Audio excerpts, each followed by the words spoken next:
ओम शांति। ईश्वर कैसे आपके लिए अच्छी-अच्छी योजनाएँ बनाते हैं, लेकिन आप समझ नहीं पाते हैं। आज आपके लिए एक बहुत सुंदर प्रसंग बताएँगे, जिसमें आप समझ जाएँगे कि परमात्मा हमारे लिए कैसे बहुत सुंदर-सुंदर योजनाएँ बनाते हैं, लेकिन हम उसको समझ नहीं पाते हैं। हाँ, लेकिन समय आने पर एक दिन ऐसा ज़रूर आएगा कि आपको वो सारी पिक्चर क्लियर हो जाएगी कि मेरे जीवन में जो ये सारी चीज़ें हुई थीं, कोई भी घटना घटती है तो हम परेशान हो जाते हैं, मेरे साथ ऐसा क्यों हुआ है? मेरे ही साथ ऐसा क्यों होता है? कोई भी नुकसान हो जाता है, चाहे हमारा पैसे को लेकर हो, बिज़नेस को लेकर हो या किसी भी कारण से कोई भी हमारा नुकसान होता या हमारे परिवार में कुछ भी होता है, तो हमें समझ में नहीं आता है और फिर यही निकलता है कि मेरे साथ ऐसा क्यों हुआ? तो इसके लिए जो आपको बताएँगे वैसे तो बहुत सारे उदाहरण हैं और ये माना प्रैक्टिकल हैं, जो प्रैक्टिकल लोगों के जीवन में हुआ है, ये कोई कहे-सुनी वाली बातें नहीं हैं। जिसके लिए आपको 2 प्रसंग बहुत अच्छे आज बताएँगे, जिसमें से पहला है एक समय की बात, एक बार की बात है कि एक व्यक्ति था, जिसने एक बढ़िया-सी उसने नाव बनाई और बढ़िया वो मस्त मौला आदमी था और वो समुद्र में घूमने के मूड से निकल गया, समुद्र में घूमने के लिए। अब काफ़ी दिनों के बाद उ काफ़ी दिनों के बाद उसने वो नाव बनाई थी और जो ईश्वर को बहुत मानता था, ईश्वर में आस्था रखता था, भगवान पर बड़ा विश्वास रखता था। और जब उसकी नाव बन कर के तैयार हो जाती है, तो उसे लगता है कि चलो मैं एक घूम कर के आता हूँ, समुद्र में घूम कर के आता हूँ। और वो घर पर के बोल के निकला, घर में बोल गया कि मैं घूमने के लिए जा रहा हूँ और वो समुद्र में जाता है घूमने के लिए और समुद्र में घूमता है, बढ़िया आराम से मज़े लेता है, घूमता रहता है। अब जब वो समुद्र तो देखिए समुद्र है उसकी बहुत गहराई होती है तो सभी जानते ही हैं कि समुद्र तो कितना बड़ा है और जब वो घूमते-घूमते काफ़ी आगे निकल गया जब समुद्र में, तो फिर क्या है उसकी नाव थोड़ी हिलने लगी, माने थोड़ी इस समुद्र में लहरें आईं और लहरों के कारण से उसकी जो नाव थी वो पलट जाती है। जब नाव पलट जाती है तो उस व्यक्ति के पास में जैकेट था और वो जैकेट पहन करके और वो कैसे भी करके वो बच जाता है और एक टापू पर पहुँच जाता है। और जब वो उस टापू पर पहुँचा तो रात हो चुकी थी। उसने भगवान को याद किया कि भगवान मुझे पूरा विश्वास है कि आप मेरे साथ हैं और हमेशा मेरे साथ रहते हो और मेरे साथ जो भी होगा वो बहुत अच्छा होगा, मुझे पूरा विश्वास है। क्योंकि वो भगवान में बहुत विश्वास रखता था। अब वहाँ पर जब वो पहुँचा, बहुत रात हो गई थी, तो उसने सोचा कि चलो मैं सुबह कुछ करूँगा, कुछ शायद मेरी कुछ व्यवस्था हो जाएगी। और सुबह जब वो उठता है, तो सुबह उठ कर के बस वो एक ही संकल्प उसके अंदर आता है कि भगवान मुझे पता है कि आप मेरे साथ हैं। अब वो इधर-उधर कुछ ढूँढने के लिए निकला, फल-फूल ढूँढने के लिए निकला तो उसको थोड़े से फल मिल गए और जब उसने फलों को खाया, फल खाता है, तो कहता है कि भगवान आप भी खाइए और मुझे पता है कि आप मेरे साथ में ही हैं। ऐसा करते-करते उसको शाम हो जाती है। अब जब शाम हो जाती है, तो उसने कहीं से लकड़ी वगैरह इकट्ठी की और एक अपने लिए झोंपड़ी बनाना शुरू किया। अब वो झोंपड़ी बना रहा था तो वो देख रहा था कि कोई उसके पास नहीं आ रहा है और कहीं से कहीं तक कोई दिख नहीं रहा। उसके मन में लेकिन ये विश्वास था कि मेरे साथ भगवान हैं और वो बार-बार इस बात को दोहराता भी था कि मुझे पता है कि भगवान मेरे साथ हैं। अब उसने 2 दिन में धीरे-धीरे करके एक बढ़िया-सी झोंपड़ी बनाई और झोंपड़ी बना कर के उसने तैयार कर ली और उसको लगा कि चलो अच्छी-सी झोंपड़ी बन गई, अब मैं कुछ दिन तक तो यहाँ आराम से रुक सकता हूँ। तो जैसे ही रात होने लगी, जैसे ही रात हुई तो एक बिजली कड़की और बिजली कड़की तो उसकी झोंपड़ी में आग लग गई और जैसे ही उसकी झोंपड़ी में आग लगी, तो वो बैठा था और उसका वैसे तो भगवान में बहुत विश्वास करता था लेकिन उसके मन में कुछ नेगेटिव थॉट्स थोड़ी बहुत आने लगी और वो कहने लगा कि भगवान मैं आपके ऊपर इतना विश्वास करता हूँ, इतना विश्वास कर रहा हूँ और मेरे साथ हैं आप, मुझे ये भी विश्वास है, लेकिन फिर भी आप मेरे साथ ऐसा क्यों कर रहे हैं? मैंने इतनी मेहनत से कैसे करके झोंपड़ी बनाई थी कि मैं यहाँ आराम से कम कुछ दिन तो रुक पाऊँगा, लेकिन फिर भी मेरे साथ ऐसा क्यों कर रहे? मेरी झोंपड़ी जला दी। वो भगवान को दोष देने लगा। तो भगवान को ऐसे दोष देने लगा और वो बैठा ही था, इतने में कहीं से उसको आवाज़ आई, "अरे भैया, इधर।" उसने देखा कि भई यहाँ कौन आवाज़ लगा रहा है, और फिर उसने देखा कि नाव में कुछ लोग हैं और वो उसकी तरफ आ रहे हैं। और उन लोगों ने कहा कि अरे भाई, हम आपको काफ़ी दिन से ढूँढ रहे, 3-4 दिन से आप घर में नहीं हैं, तो परेशान हो रहे थे, ढूँढ रहे थे और आपका कहीं से कहीं तक पता नहीं चल रहा था। लेकिन जैसे ही यहाँ पर आग लगी, और यहाँ पर जब आग लगी तो यहाँ देखा गया कि जब आग लगी है तो ज़रूर कोई ना कोई है, और कोई हमें बुलाने के लिए इशारा कर रहा है, हमें बुला रहा है, क्योंकि और तो कोई साधन नहीं था, तो आग ही एक साधन होता है। तो जैसे ही आग लगी हुई देखी और जब टापू पर आग देखी तो पता चला कि यहाँ कोई इंसान है और हमें बुला रहा है, इसलिए हम आग देख कर के और यहाँ अपनी नाव लेकर के दौड़ते हुए आपके पास पहुँचे। और अगर ये आग नहीं लगी होती तो शायद हम यहाँ नहीं आ पाते, पता ही नहीं चलता और यहाँ से निकल जाते हम। तब जा कर के उस व्यक्ति ने भगवान की तरफ देखा, ऊपर की तरफ देख कर के कहा कि हे भगवान, मैंने गुस्से में आपको बुरे भले शब्द क्या-क्या कह दिए, मुझे माफ़ करना। तो देखिए, जब हमारी समस्या आती तब हम उस चीज़ को नहीं समझ पाते हैं। और देखिए, दूसरा प्रसंग एक और बताते हैं। एक बार क्या हुआ, एक भाई थे जो ब्रह्मा कुमारीज़ के ज्ञान में चलते थे, बाबा को मानते थे। थोड़ा-थोड़ा ऐसे संबंध संपर्क में थे और बाबा के घर में तीज त्योहार पर आते-जाते रहते थे। कोई प्रोग्राम होता था तो बाबा के घर में आते थे। तो एक बार क्या हुआ कि उनका कार से एक्सीडेंट हो गया। कार से एक्सीडेंट हो गया तो उनके दोनों पैर फ्रैक्चर हो जाते हैं। उनके दोनों पैर फ्रैक्चर हो गए तो हॉस्पिटल में एडमिट हुए, उनके दोनों पैरों का ऑपरेशन चल रहा था, तो वहाँ पर एडमिट थे, कुछ दिन तक उन्हें एडमिट रखा गया था, हॉस्पिटल में थे।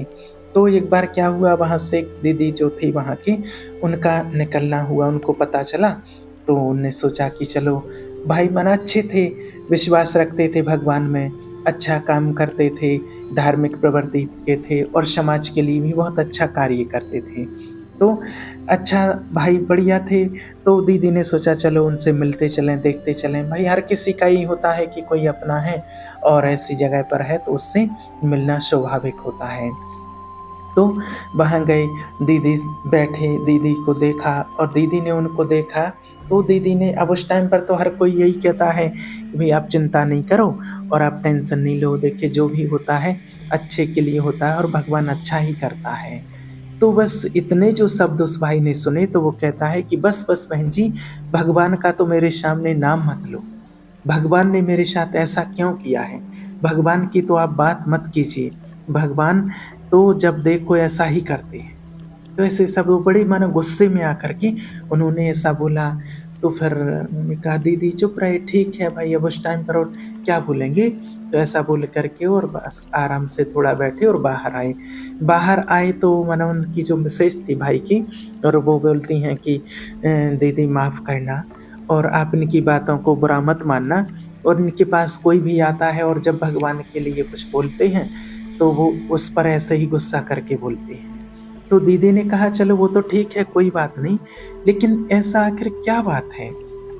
अरे भगवान में इतनी आस्था रखने वाला भाई है, भगवान पर विश्वास करने वाला है, और ऐसी बात क्या है रे, पाँव ही तो फ्रैक्चर हुआ है, कुछ दिन बाद भाई ऑपरेशन हो रहा है, ऑपरेशन हो गया है, कुछ दिन में ठीक हो जाएगा, इतनी बड़ी थोड़ी कोई बात है।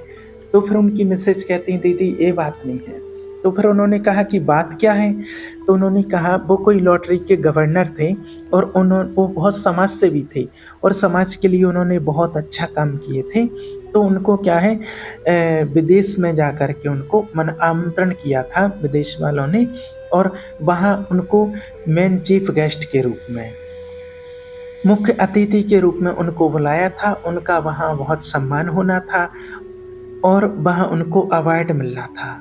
तो वो वहाँ उनको जाना था और उनको मानो उनकी डेट फिक्स हो गई थी, उनका प्रोग्राम था और उनका फ्लाइट से उनका टिकट भी हो गया था, सब कुछ हो गया था, जाना था और उसके ठीक 2 दिन पहले उनका एक्सीडेंट हो गया। अब वो जब वहाँ लेटे हैं बेड पर तो वो सारा दृश्य उनके सामने आ रहा, कैसे मैं फ्लाइट से जाता, कैसे लोग वहाँ मुझे लेने आते एयरपोर्ट पर, फिर कैसा मेरा सम्मान होता, मेरा मना पूरा जो जीवन मैंने सेवा की है लोगों की, जो समाज की जो सेवा की है, जो ईश्वर की सेवा की है और जब मुझे वो फल लेने का समय आया, तब भगवान ने मेरे साथ ऐसा किया है। फिर मैं वहाँ से लौट कर के आता, तो यहाँ इंडिया के एयरपोर्ट पर जब मैं वहाँ आता, तो लोग मुझसे मिलने आते, मुझे कितने लोग रिसीव करने आते, यहाँ भी मेरा सम्मान होता। तो वो सारा दृश्य उसकी आँखों के सामने एकदम आता रहता ऐसा और वो उनकी मिसेज कहती इसलिए वो सब सोच-सोच करके ये परेशान हैं। तो दीदी ने कहा कि ठीक है देखिए अब जो होता है भगवान तो अच्छा ही करता है, अब ड्रामा कल्याणकारी है उसमें क्या रहस्य छिपा है ये तो नहीं जान सकते, ये तो परमात्मा ही जानता है। और ऐसा बोल कर के फिर दीदी वहाँ से निकल आते हैं। अब क्या होता है कुछ दिन के बाद 2-3 दिन के बाद जब गुरुवार पड़ता है गुरुवार का दिन, तो गुरुवार के दिन फिर से दीदी को वहीं से निकलना हुआ, तो दीदी ने सोचा कि चलो वो तो भाई जो लोग जैसे हैं तो ठीक है उनको गुस्सा आया जो भी शब्द बोला, तो उन्होंने सोचा कि चलो हॉस्पिटल में हैं, तो बाबा का भोग देते चलें, भगवान को भोग लगता है, भोग लेकर के गए। और भोग लेकर के जैसे ही दीदी पहुँची, तो दीदी अंदर पहुँचे जैसे ही, तो वो भाई खुद ही कहने लगे कि आइए बहन जी आइए, बैठिए। बहुत माना अच्छे प्यार से बोले और कहने लगे कि बहन जी भगवान जो भी करता है वो अच्छा ही करता है, भगवान कभी किसी का बुरा नहीं करता है। तो दीदी ने कहा अरे भाई उस दिन तो ऐसे बोल रहे थे, आज क्या हो गया इनको? तो वो भाई मानो खुद ही इतनी अच्छी-अच्छी बातें करने लगे। तो वो अखबार हाथ में लिए थे, अखबार पढ़ रहे थे, तो दीदी को वो अखबार दिया कि देखिए बहन जी अखबार पढ़िए। और दीदी ने वो अखबार देखा तो सबसे फ्रंट पेज पर न्यूज़ थी। जिस फ्लाइट से उसको जाना था, उस भाई को जाना था, जिसमें उसका टिकट हो गया था और वो फ्लाइट क्रॉस हो गया था और उसमें आग लग चुकी थी। एक भी व्यक्ति उसमें से ज़िंदा नहीं बचा था। और वो भाई कहने लगा कि इसी से मुझे जाना था और मुझे भी ज़िंदा नहीं बचना था, इसलिए मेरे साथ भगवान ने बहुत अच्छा किया। जो भी मैंने समाज की सेवा की, धार्मिक कार्य किए और जो मैंने परमात्मा के लिए निस्वार्थ भाव से जो सेवा की है, उसका फल परमात्मा ने मुझे ये दिया है कि मैं वहाँ विदेश तो नहीं पहुँच पाता, वहाँ तो मुझे अवार्ड नहीं मिल पाता, लेकिन मुझे जीवन रूपी अवार्ड परमात्मा ने मुझे दिया है। बहुत अच्छी-अच्छी बातें वो भाई खुद ही बोलने लगे। तो देखिए जब भी हम कोई अच्छा कार्य करते हैं तो हमें समझ में नहीं आता है कि उसका फल हमें क्या मिलना है और हमारे साथ कुछ होता है तो हमें वो भी पता नहीं रहता है कि ईश्वर ने हमारे लिए क्या योजना बनाई है, हमारे लिए सही क्या है, वो उसको पता होता है। तो कहने का भाव कि देखिए जो हमारी समस्याएँ होती हैं उनसे निकलवाने के लिए ईश्वर कोई ना कोई योजना बनाते हैं। और हम चाहते हैं कि देखिए अगर हमारी कोई ना कोई समस्या है तो हम सोचते हैं कि वो कल ही ख़त्म हो जाए। लेकिन ऊपर वाला भी आपसे प्रेम करता है, भगवान भी आपसे प्रेम करते हैं और वो चाहते हैं कि जो भी समस्या है आप इस समस्या से बाहर निकलो। तो उसके लिए कई बार आपके जीवन में ऐसी चीज़ें आती हैं कि आपको ऐसा लगता है कि मेरे जीवन में सब कुछ बुरा ही बुरा क्यों होता है और मेरे साथ उस टाइम पर तो आपको ऐसे लगेगा कि आखिर मेरे साथ ऐसा क्यों हुआ है। जैसे उस भाई ने झोंपड़ी बनाई तो उसको लगा कि मैंने झोंपड़ी बनाई, आग लग गई, मेरे साथ ऐसा क्यों हुआ है, मैंने तो कभी किसी का बुरा नहीं किया है। और जो दूसरा भाई जिसका एक्सीडेंट हुआ तो उसने भी यही सोचा कि मैंने तो जीवन में किसी का बुरा नहीं किया, फिर मेरे साथ ऐसा क्यों हुआ। तो आज जो लोग दुनिया में हैं और वो हर एक कोई यही कहता है कि मानो जिसके साथ जब कोई हो कुछ भी होता है कि मैंने तो कभी किसी का बुरा नहीं किया, मेरे साथ ऐसा क्यों हुआ है। तो देखिए भगवान कहीं न कहीं आपका अच्छा करने के लिए, और वो एक योजना होती है कहीं न कहीं आपका भला करने के लिए योजना बनाई जाती है। इसलिए देखिए, ईश्वर में हमेशा विश्वास रखें, परमात्मा पर हमेशा भरोसा करें। जो हो रहा है वो अच्छे के लिए हो रहा है, और अपना माइंडसेट ऐसा रखें कि मेरे लिए सब कुछ अच्छा ही होगा, और नेगेटिव किसी भी परिस्थिति में ना सोचें। तो ऊपर वाला आपके लिए भी बहुत अच्छी-अच्छी योजनाएँ बनाता है, लेकिन हम उन योजनाओं को कभी-कभी समझ नहीं पाते हैं, लेकिन एक दिन हमारी समझ में ज़रूर आ जाता है। इसलिए हमेशा आप पॉज़िटिव रहें, और पॉज़िटिव रहते-रहते आप इन समस्याओं से आगे निकल जाएँगे, और खुद के ऊपर और ईश्वर के ऊपर बहुत विश्वास रखें। अपने विश्वास में कभी कमी ना आने दें।